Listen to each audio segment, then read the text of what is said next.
I have a Norditrack nice rower that you can't really, it's always too difficult to row, so nobody used it. I bought it from somebody for cheap because they were like, it's too difficult to row. Turned out, and then I had somebody come over here. And from the company and say, oh, I'm going to adjust it. And they adjusted where the magnet is, which if you've looked this up, you know that's over here. Take a look, this magnet, and there's a piece in here where you can adjust where that by default goes in, and that's harder and that's weaker. So I moved these little nuts here. Didn't do anything, right? Minor. Turns out that's not the problem. The problem is the brake pads. So if you look over here, this is a brake pad. Can you hand me that wheel over there? When the wheel is mounted, it presses against here on the wheel to slow it down so it doesn't go forever. And there's a brake pad on each side. Now I've already adjusted this and I'll show you how. So come on this side. You gotta have a bicycle tool to take off the wheel. It's really easy. You take off the nut on the outside, which is, where is it? Somewhere here. There's an, oh, it's still on there. Let me have that.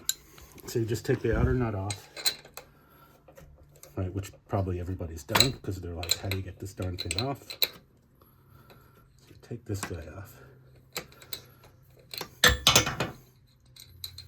All right, so you get this guy off. But now this is stuck on, which you've probably figured out. Bicycle tool, $5 on Amazon. I bought the cheap one. It didn't have to be Park Tools for $20.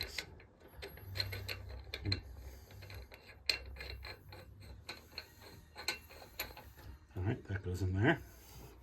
On this one, you just kind of crank it to push it off a little bit. I could feel it had already released. Take this out. And wheels off. Okay. Now this side of the wheel, turned out there was all kinds of grease and gunk on it from this pad. Because when they install it, by the way, it's a terrible design. You can tell once you take it apart that this is really badly designed.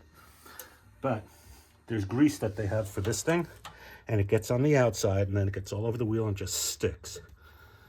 So these things were not adjustable. They're always on full blast, pressing as hard as they can against the wheel. And they didn't design in any way to adjust it. So now you're gonna have to look. So what I had to do was, if you come underneath here, no, come behind here. Here's the other brake pad. What you have to do, and it's pretty simple, is you take this nut off the brake pad, you take this off. All right, it's a little bit of a pain in the neck because this wants to turn, so you kind of need a pipe wrench to hold one side, a pipe wrench to hold here, get your driver here, and you take this off. And what I did, I took this one off, and I put in between here, if you zoom in, can you zoom in right here? You can see these two pieces. I put in a spacer and one washer. And then I screwed it back on. That allowed me, when I tighten down the nut, the more I tighten this, the more it backs the pad off. And now it's adjustable. If I tighten this a little more, the pad comes back off the wheel. If I loosen it a little, the pad presses against the wheel. I just put both wheels on with everything open, kept testing it to the right adjustment on the brake pads, and all of a sudden it's working just fine. It wasn't, come over here and look at this. The mechanic came and he was adjusting these nuts here so that, you know, as hard as you can get, that's as weak as it'll go, soft as it'll go, and you move these back and forth. Turned out it was fine from the factory.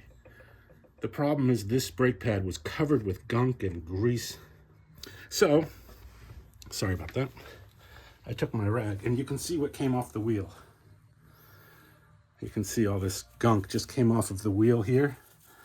So I cleaned this pad off. I didn't take it off like some people said. And then I backed this one off almost entirely. It's just barely touching. And then this one I have touching, and it's fine. And I just kept spinning the wheels to see where I like it adjusted. I adjusted this. And then putting it back together is really a piece of cake. I'm gonna leave it back here like this. Let me take this away. So I have these the way I want them, I think.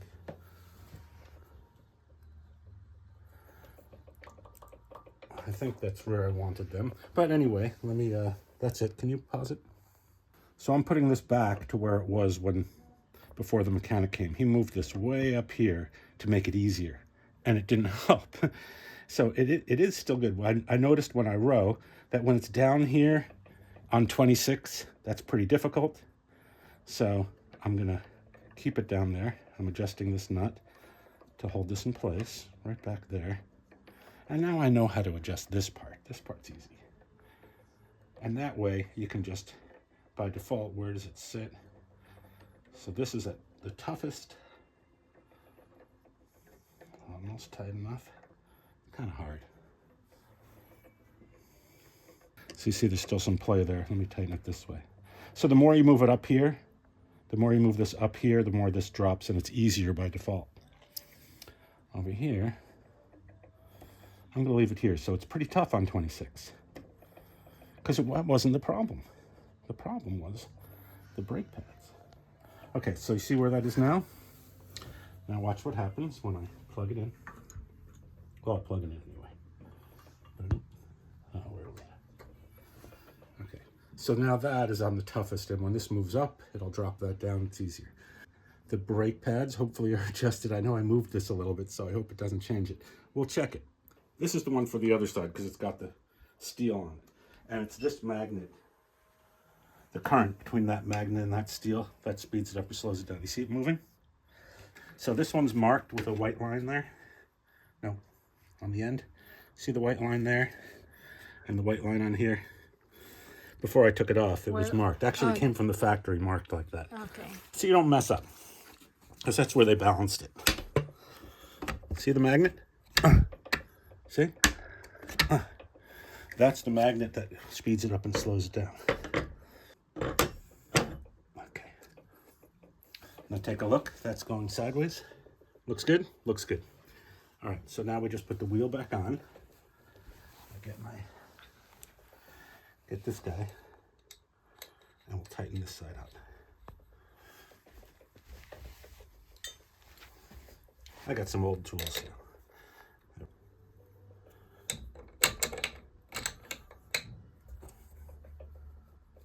Okay, that's on.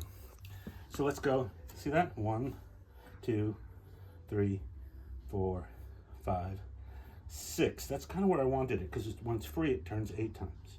1, 3, 4, 5, 6, 7. Oops, I might have to tighten that nut, loosen that nut on the pad a little bit. Come on around this side.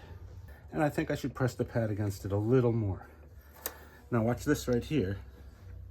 This is what moves back and forth on the magnet, but that's the pad. I'm just gonna loosen it a little bit to make this a little tougher.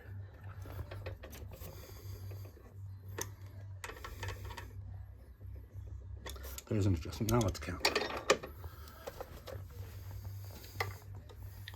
1, 2, 3, 4, 5, 6, 5.5. That's a little tighter than I like it. That seems pretty good. You see how I just loosened that a little bit and now it's stopped faster? That's all I did. So with the spacer there, this is adjustable. Now, from now on, I know I can just take off this wheel because I can access this with this wheel and this brake pad. This brake pad, I did the same thing from the other side, but I made it touch almost not at all. It's just barely touching. And I didn't change it. So now let's put this side back on. This is also marked. There and there and there and there. So I know where to line it up. No magnet on this side, so you don't have to worry. There's that.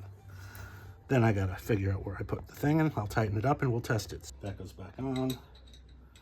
Because you really can't, until it's tight on there, you don't know how far away the brake pad is. Because it's gonna move in a couple millimeters. And it turns out like a millimeter mattered. Because those brake pads, the spring in there is not adjustable.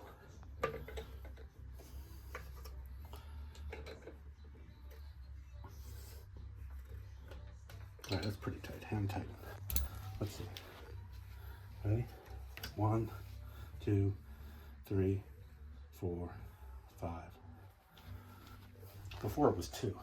1, 2, 3, 4, 5. All right, 5, we'll see if that's enough. All right, I'm gonna plug it in and then I'm gonna tie it. All right, so I booted it up. I have it on manual start and it's doing my workout begins countdown.